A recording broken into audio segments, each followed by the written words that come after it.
ध्यानाभ्यास के लिए कृपया अपने नेत्रों को बंद कर लीजिए।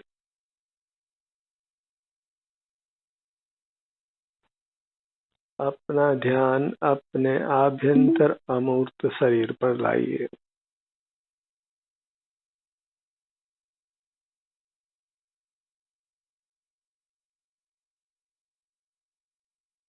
अपने आप पर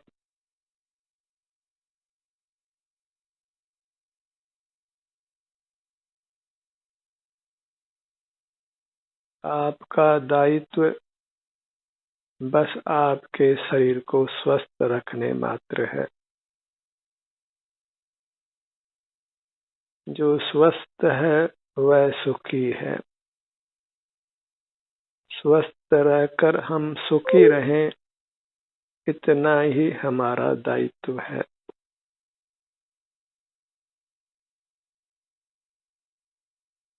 स्वास्थ्य ही सुख है। सब जीवों को सुखी होने के लिए अपने में स्थित होना होगा। स्वस्थ होने के लिए अपने शरीर में उपस्थित रहना होगा, अपने सन्मुख रहना होगा। हम दूसरों के लिए ये काम नहीं कर सकते हैं। सबको स्वयं अपने सन्मुख होना होगा। इसलिए एक जीव दूसरे जीव को कदापि सुखी नहीं कर सकता है। जो अपने सन्मुख है, स्वस्थ है, वह सुखी है। उसको कोई दूसरा दुखी नहीं कर सकता है। मैं अन्य को सुखी करता हूँ, अन्य मुझे सुखी करते हैं। मैं अन्य को दुखी करता हूँ, अन्य मुझे दुखी करते हैं। ये मान्यता अज्ञान है। सब जीव स्वयं ही बहिर्मुख रहकर अपने को दुखी रखते हैं और स्वयं ही अपने को अंतर्मुख रहकर सुखी कर सकते हैं।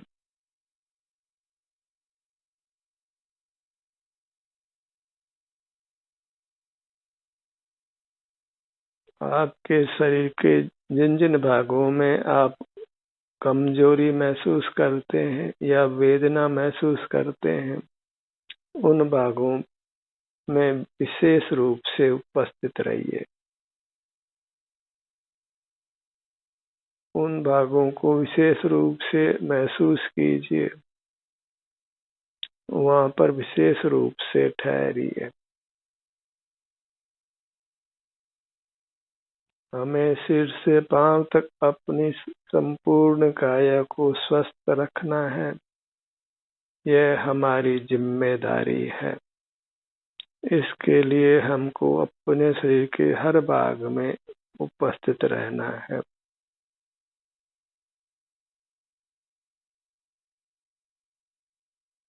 अभी हम संपूर्ण काया में एक साथ स्थित नहीं रह सकते हैं, तो इसको अंग अंग उपांग उपांग कर अनुभव में लीजिए। अपने को सुखी करना ही धर्म है। इससे भिन्न कोई धर्म का स्वरूप नहीं है। ये सब धर्म के संबंध में मिथ्या कल्पनाएं हैं।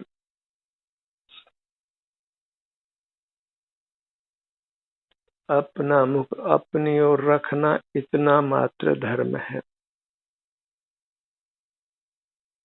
क्योंकि अधिकतर जीव धर्म के संबंध में अनभिज्ञ हैं, इसलिए वे धर्म के नाम पर नाना प्रकार की क्रियाएं कर कर अपने को धर्मात्मा मानते हैं। पर इतना करने से वे वास्तव में सुखी नहीं होते हैं, दुखों से मुक्त नहीं रहते हैं। सारे संसारी जीव दुखी देखे जाते हैं, क्योंकि वे बहुधा बहिर्मुख रहते हैं। अंतर्मुख रहने का न उनको श्रद्धान है न ज्ञान है। न वे अंतर्मुख रहते हैं।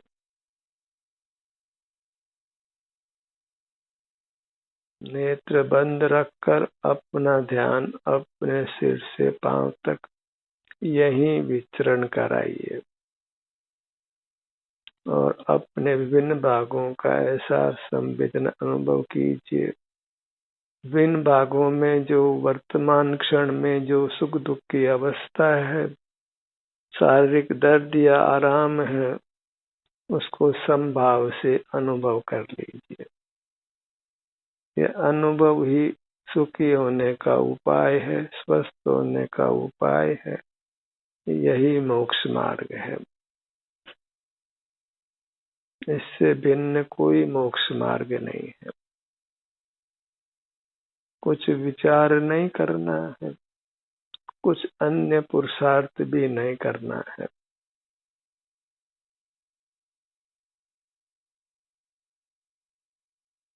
धन पर पदार्थ है, वह वास्तव में हमारे भोगने योग्य नहीं है। धन अर्थात धन से आने वाले सभी पदार्थ मूर्त पदार्थ वे पर पदार्थ हैं और हम पर पदार्थों को कैसे भोग सकते, क्योंकि हम उनके स्वामी नहीं हैं।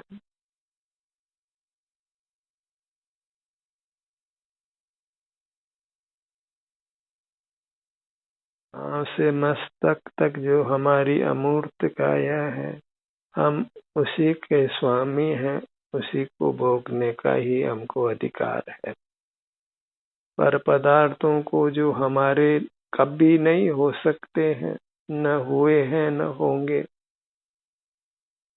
न आज हमारे हैं, उनमें बस हम अज्ञान से अपनेपन की कल्पना करते हैं।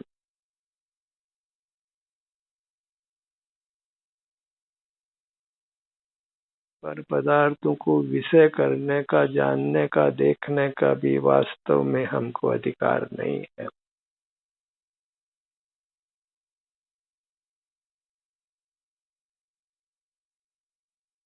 धन पर द्रव्य है, उसी प्रकार पर पदार्थों का ज्ञान करना,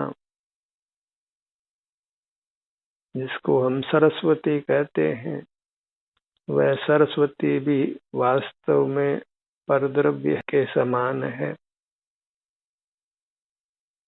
परद्रव्यों को विषय करने का, जानने का वास्तव में हमें अधिकार नहीं है।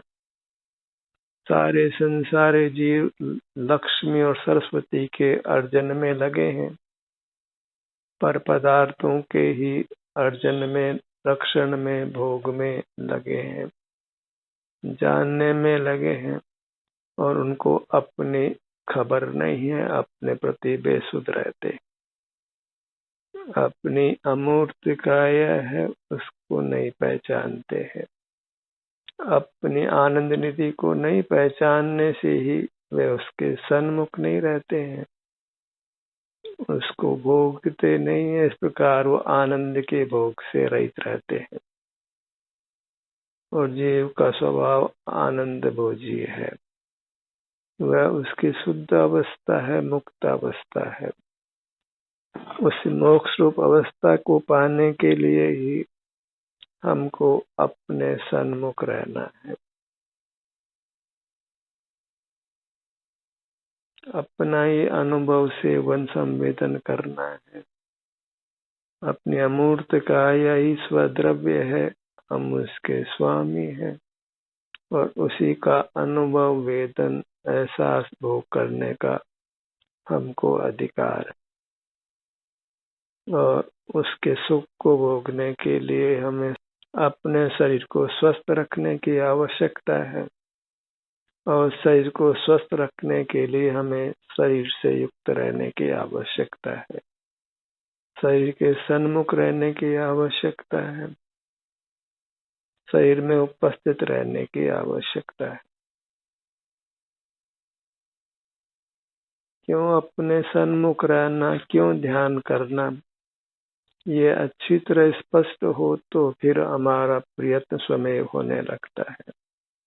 हम ध्यान करने लगते हैं और ध्यान से हमारा उपयोग विचलित नहीं होता है। एक बार ये फैसला हो जाए, निर्णय हो जाए कि बस हमको अपने सन्मुख रहने के अलावा सुख का कोई दूसरा उपाय नहीं है,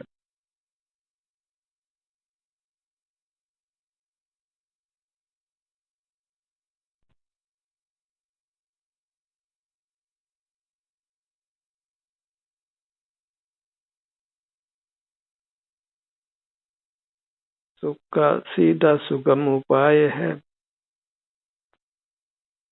अपने सन्मुख रहना,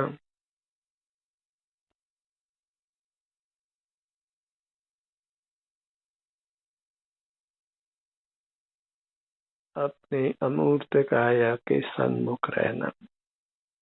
और इसके लिए हमें किसी बाह्य उपकरण की आवश्यकता नहीं है। आंखों से नहीं दिखाई देता हो, कानों से नहीं सुनाई पड़ता हो, प्रकाश नहीं हो, इन सब परिस्थितियों में भी हम अपने सन्मुख रह सकते हैं। उसमें न मूर्त काया की सहायता चाहिए, न बाह्य पदार्थों की सहायता चाहिए।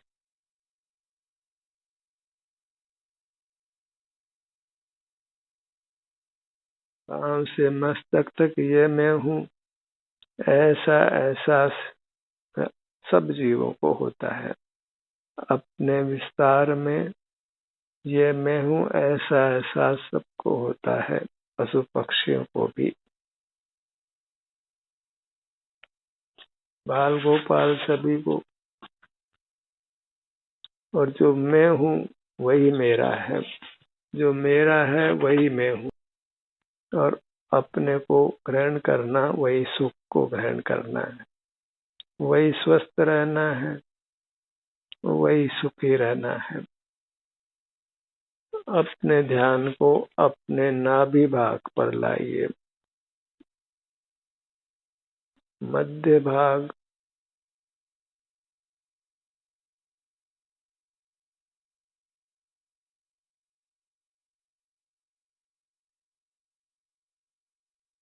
जन्म से मरण तक श्वसन क्रिया के लिए पेट फूलता है और सिकुड़ता है। लुहार की धोखने की तरह हमें उसका बस अनुभव करना है, उसका एहसास करना है। तो यह पेट के भाग में जो भी सुख दुख रूप संवेदना है वह हमारे स्वतः अनुभव में आती है। इधर उपयोग करने पर, इधर ध्यान लाने पर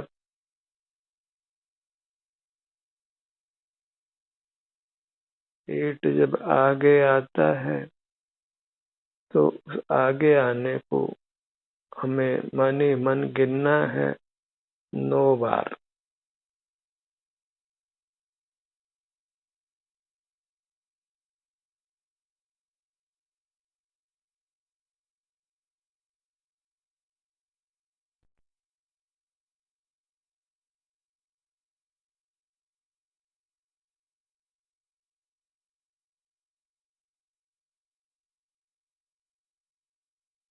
जब भी कोई काम नहीं हो या फिर अपने आप को कामों से निवृत्त करके अपने ध्यान को अपने मध्य भाग में लाकर, अपने उदर भाग में लाकर इस श्वसन क्रिया के हेतु जो पेट फूलता है और सिकुड़ता है उसको मात्र अनुभव में लीजिए।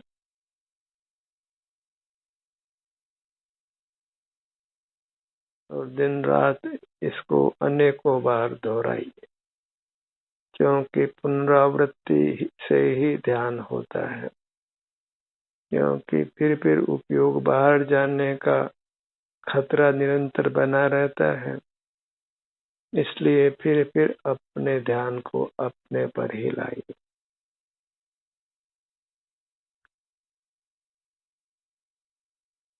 यत्न पूर्वक अंतर्मुख रहिए।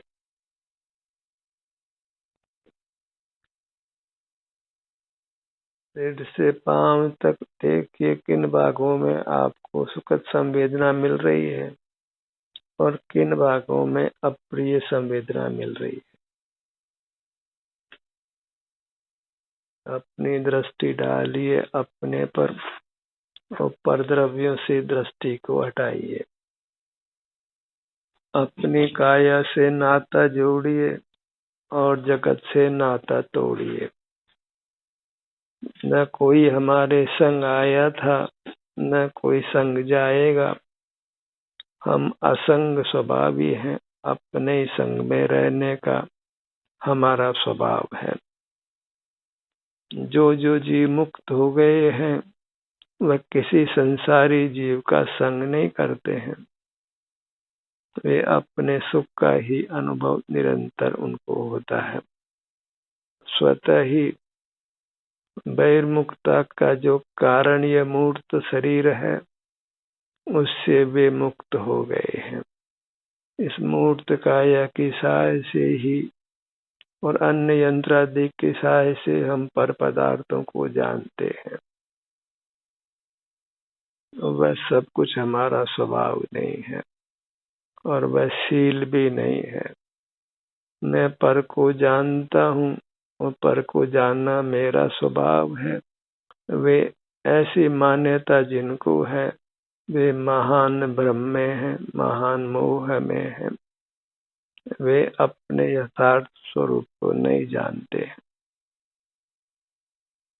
जितना पर पदार्थों का जानना है वह मूर्त काया की सहाय से ही है। वह जीव का स्वाधीन स्वरूप नहीं है। मूर्त काया से मुक्त हुए जीव पर पदार्थों को जानते नहीं है। वे पर पदार्थों के ज्ञान से रहित होने से ही अत्यंत उत्तम स्वाधीन सुख को निरंतर भोगते हैं। लक्ष्मी और सरस्वती का आग्रह मन में छोड़िए। वे सुख के कारण हैं ऐसा भ्रम छोड़िए। अपने सन्मुख रहने मात्र से ही जीव उत्तम सुख को प्राप्त करता है, अविनाशी सुख को प्राप्त करता है। अपने ध्यान को अपने मुखमंडल पर लाइए। बाह्य मुखमंडल से लोग हमको पहचानता है। हमें अपने को अपने आभ्यंतर मुखमंडल से पहचानना है। यानी अज्ञानी में यही अंतर है। ज्ञानी अपने को अमूर्त देखता है अर्थात अनुभव करता है। जो अपनी अमूर्त काया के सन्मुख रहता है उसके सुख दुख रूप अवस्था जो वर्तमान में उसका अनुभव करता है वही वास्तव में मोक्ष मार्ग में विचरण करता है, मोक्ष मार्गी है। शेष जीव मोक्ष मार्गी नहीं है, संसार मार्गी है।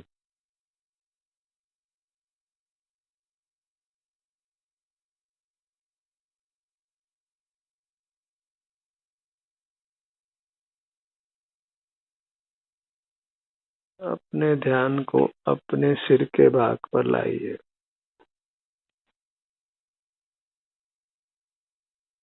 बस अपने सन्मुख होकर अपने ही जो सुख दुख की अवस्था है शारीरिक उसका अनुभव करके ही संतुष्ट रहना है। अन्य कुछ उवापो नहीं करना है, लोक वार्ता में नहीं पढ़ना है, लोक के ज्ञान अर्जित करने में नहीं लगना।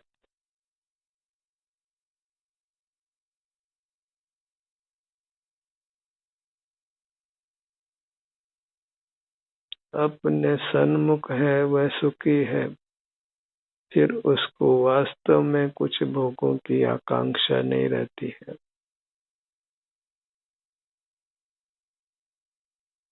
परिग्रह से विश्वास छूट जाता है।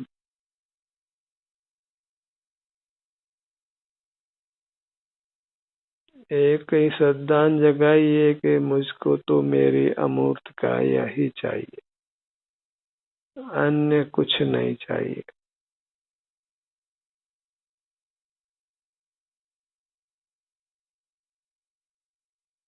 लाट के भाग पर आइए। हमारी पूरी काया दिव्य है।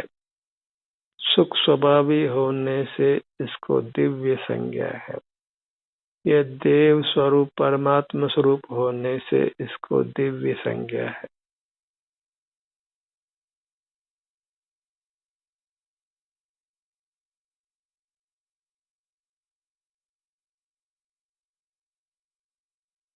अंतरंग में जीव परमात्मा स्वरूप है और वह जीव उस अंतरंग से युक्त रहता है, तो फिर उसका प्रकट परमात्मा होने में देर नहीं लगती है, क्योंकि वही ध्यानाग्नि है जिससे सब कर्म अल्पकाल में भस्मीभूत हो जाते हैं।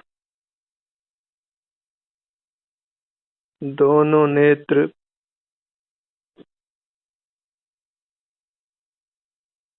फिर हमको अपना ध्यान अपने अंग उपांगों पर ही लाना है।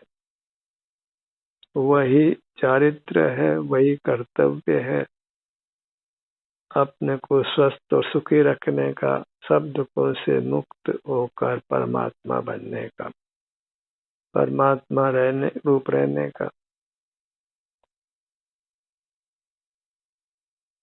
अपने सन्मुख रहकर ही हम वीतराग होते हैं और परमात्मा वीतराग होते हैं।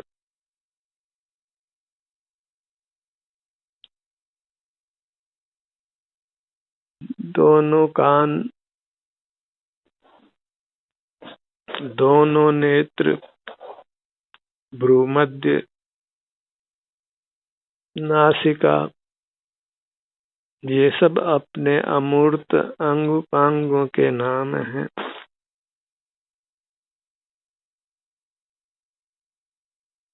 हम भी अमूर्त अंगोपांग रूप हुए हैं और हम में मिला हुआ पुद्गल भी अमूर्त अंगोपांग रूप हुआ है।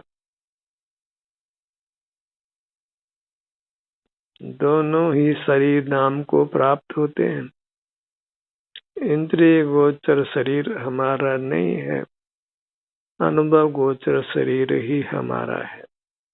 क्योंकि दोनों में विशेष संबंध है और मूर्त काया के घात से अपना भी घात होता है, इसलिए मूर्त काया की रक्षा करने की भी हमारी जिम्मेदारी है, सुखी रहने के लिए, जीवित रहने के लिए।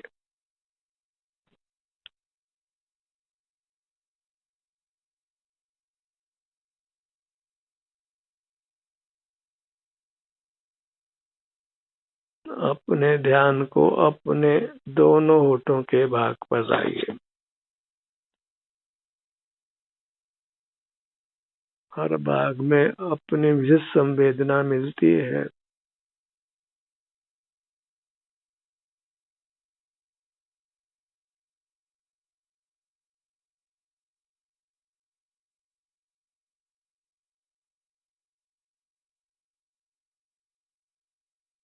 मुख के भीतर तालू के भाग पर आई। जिह्वा को पलटकर तालु भाग पर लगाकर अंतर्मुख रहिए।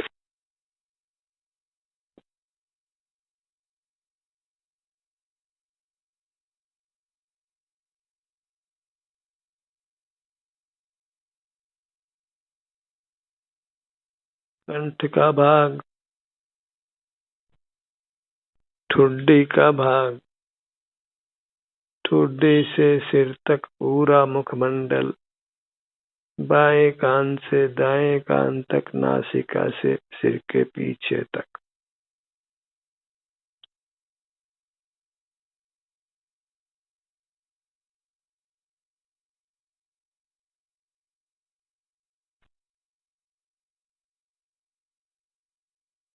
गर्दन का भाग,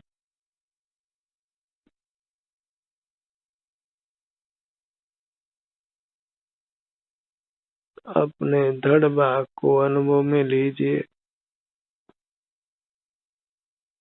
सीना फेफड़ों का भाग, हृदय का भाग।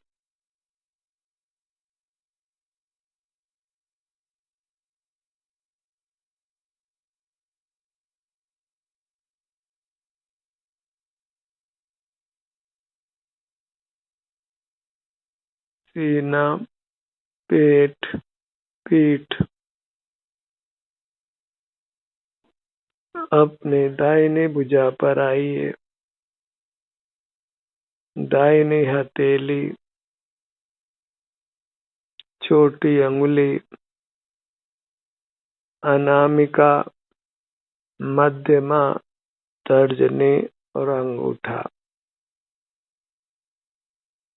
बाएं हाथ की छोटी अंगुली, अनामिका, मध्यमा, तर्जनी, अंगूठा। 10 अंगुलियां अपने पैरों की 10 अंगुलियों को अनुभव में लीजिए, वेदन में लीजिए।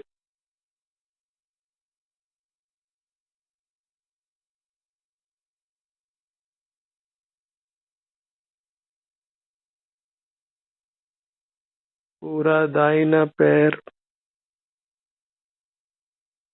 पूरा बायां पैर,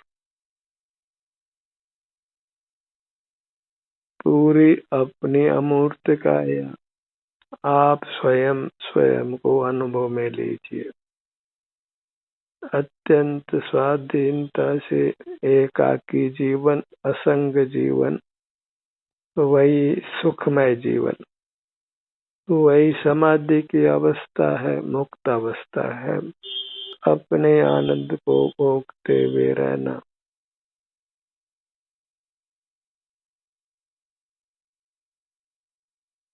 ध्यान का सत्र यही समाप्त होता है।